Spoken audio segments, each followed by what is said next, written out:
Assalamualaikum warahmatullahi wabarakatuh. Perkenalkan, nama saya Sophia Astuti dengan NIM 210301006. 2,000 years later.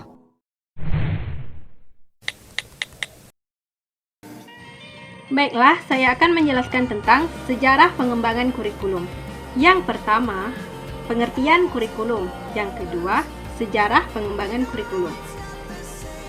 Yang pertama, pengertian kurikulum. Secara etimologi, kurikulum berasal dari bahasa Yunani.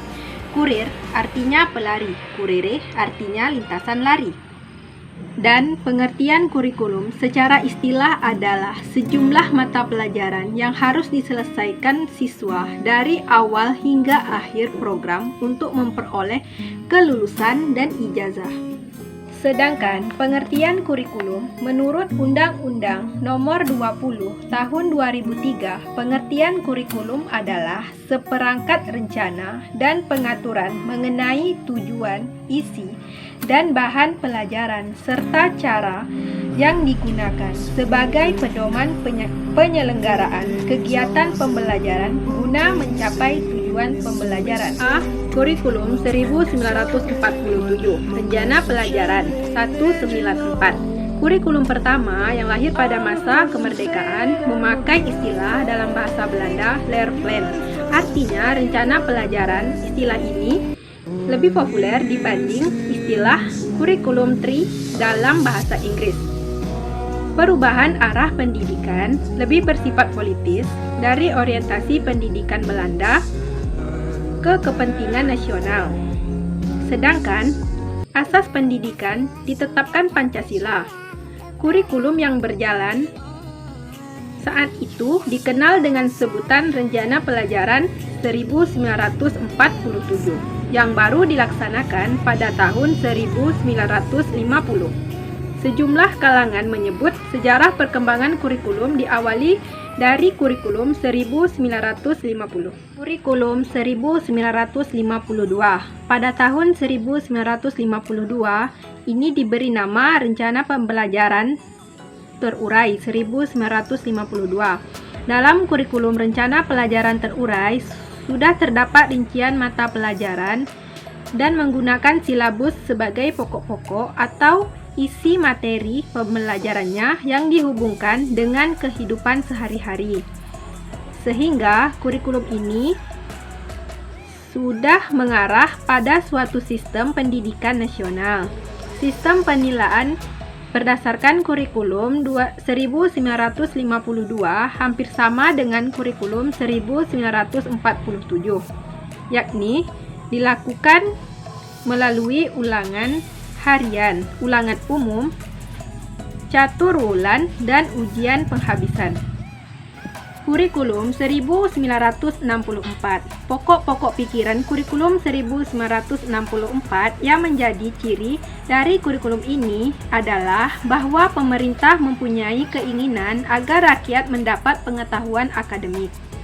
Sehingga pembelajaran dipusatkan pada program Pancawardhana yang meliputi pengembangan daya cipta, rasa, krasa, karya, dan moral.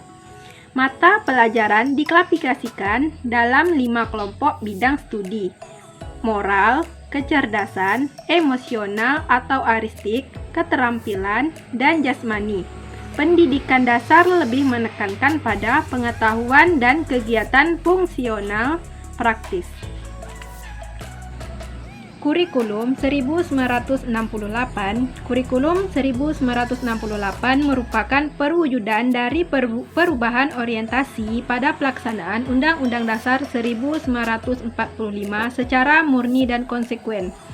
Dari segi tujuan pendidikan, kurikulum 1968 bertujuan bahwa pendidikan ditekankan pada upaya untuk membentuk manusia Pancasila sejati, kuat, dan sehat jasmani, mempertinggi kecerdasan dan keterampilan jasmani, moral, budi pekerti, dan keyakinan beragama.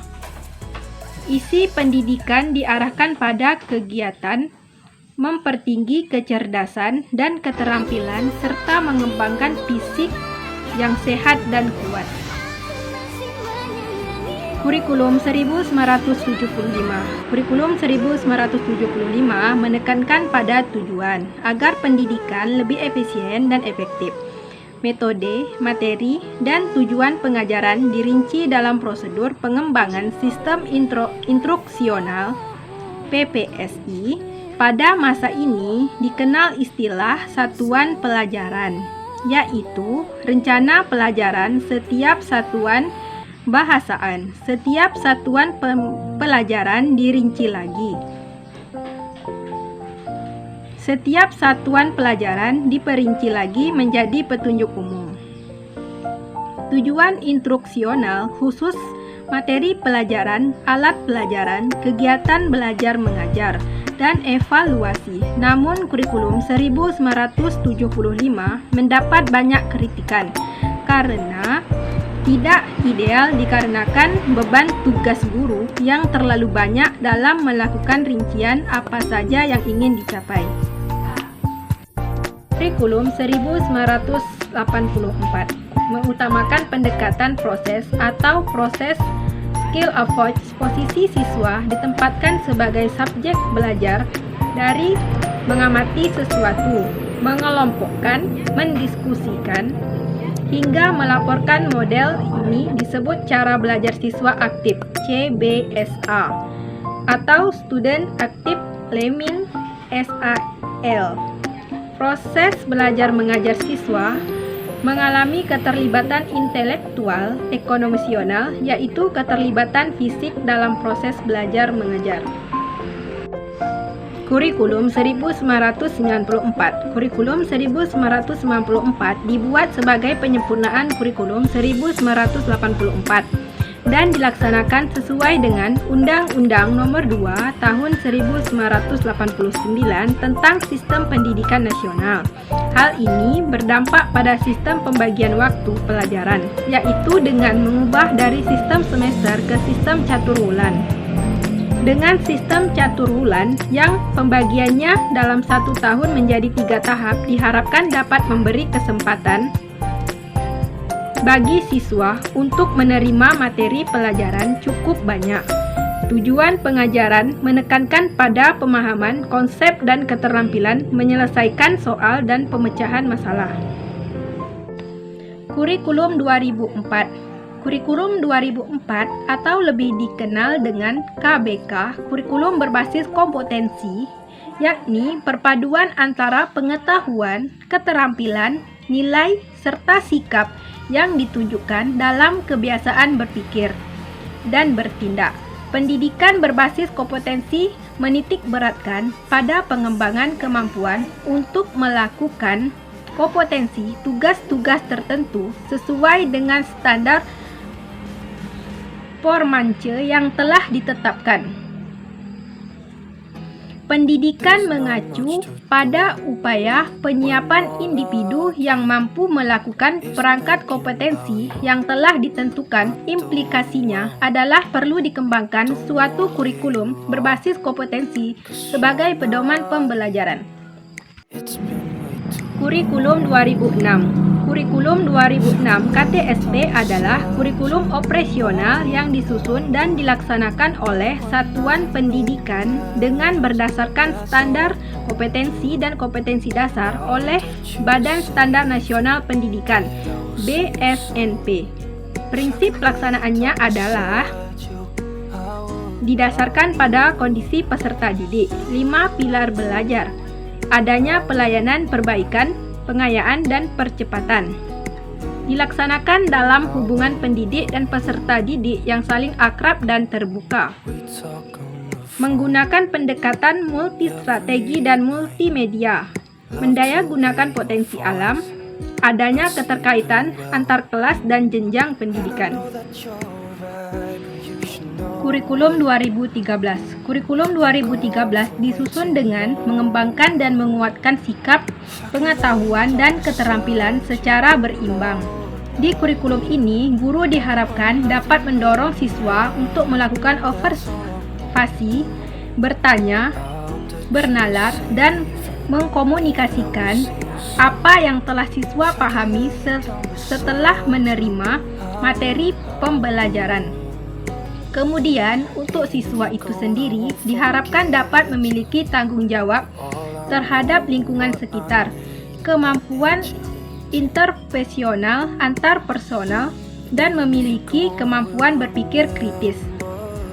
Kurikulum 2013 mengintegrasikan 3 ranah, yaitu sikap, pengetahuan, dan keterampilan, sehingga guru dituntut untuk mencari pengetahuan sebanyak-banyaknya karena perkembangan teknologi cepat membuat siswa lebih mudah dalam mendapatkan informasi. Baiklah, selanjutnya saya akan menjelaskan tentang persamaan KBK dan KTSP. 1. Pendekatan pembelajaran berorientasi pada kompetensi. 2. Berorientasi pada hasil belajar. 3. Menggunakan metode dan pendekatan yang bervariasi. 4. Penilaian memperhatikan proses hasil belajar. 5. Sumber belajar bukan hanya guru. Baiklah, itu saja yang dapat saya sampaikan tentang sejarah pengembangan kurikulum. Terlebih dan terkurang saya mohon maaf. Akhir kata saya ucapkan wabillahi taufik wal hidayah. Wassalamualaikum warahmatullahi wabarakatuh.